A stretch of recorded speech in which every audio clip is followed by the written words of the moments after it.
All right, one of our good friends is joining us, forensic psychiatrist, best-selling author, known as America's Psychiatrist. Dr. Carole Lieberman is with us. Hey, Dr. Carole, how are you? Hi there. Fine, thank you. As fine as one could be. You've been environment. Yeah, I hear you. So you've been posting about this Savannah Guthrie, her mom, and wanted to share some of the things you've been asking about, the reward. You've been wondering why the reward is not bigger, right? I mean, we're talking about, we've seen much bigger rewards. Why don't you think they've increased it? That is the question.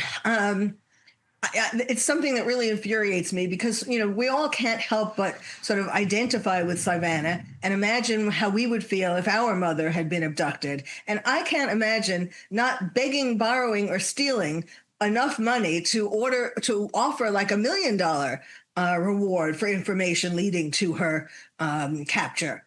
It just boggles my mind. It kind of makes you wonder. Well, I mean, of course she wants her mother back. I can't figure out the answer. I've been thinking about this for days. Right. I mean, the nation is transfixed on this. And, we're talking about something of the utmost importance. We've got all the resources being deployed here.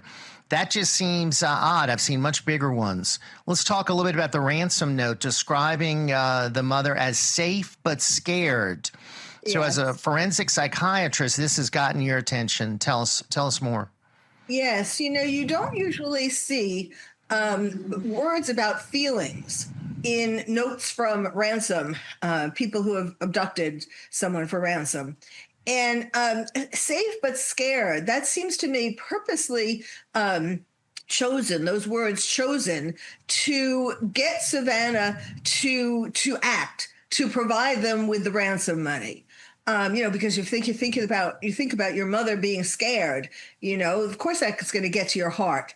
And that was a little unusual. It seems like the person had more of a personal connection, perhaps, which, I mean, I know there's been this different opinions about whether the son-in-law is involved. I don't know. I just know that some people are reporting that and that they took his car, the FBI.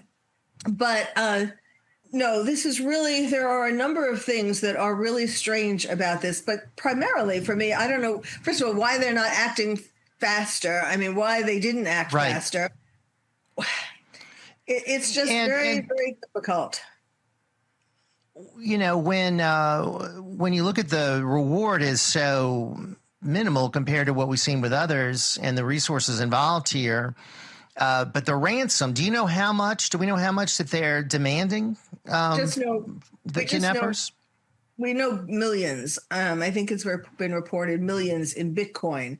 And yes, people, certainly Savannah Guthrie it's been reported she has a multi-million-dollar bank account. I haven't seen her bank account. But it's just boggling my mind. What also boggled my mind is their films, their calls to the the videos that they made to talk with the abductor. They really did not seem. First of all, they were not very welcoming. I mean, it didn't really encourage the abductor to come forward. Yes, they said, we want to hear from you. Right. We want proof. But with a tone, it was almost like a defiant tone, like, who are you? What are you doing? And that's not what that's not going to encourage them to come forward. I have to ask you this, Dr. Carole, as someone that saw Silence of the Lambs many times, there's a scene in there where the senator's daughter has been kidnapped, and she appeals to the kidnapper, mentioning her daughter's name, saying, to talk to her. You'll understand she's a good person. And that's sort of the same exact language that was used in the video that the Guthrie family made. That seemed to be sort of very odd to me. It's like this movie coming to real life. Uh-huh. Well, yes, actually, there were things that they said about their mother that on the one hand was very sweet, and it was meant to get the sympathy of the abductors. This is a wonderful woman, and she has such good heart. Or I'm not, I'm just paraphrasing. But Right. on the other hand, then they were saying things like, well, she's really tough. And, now remember, this woman has a pacemaker. She may well be Right. tough in terms of her personality, but there are certain physical issues that have a time limit. Yeah, and you know what? We're going to continue to pray. Dr. Carole, thank you so much. We appreciate your insights as always. All right.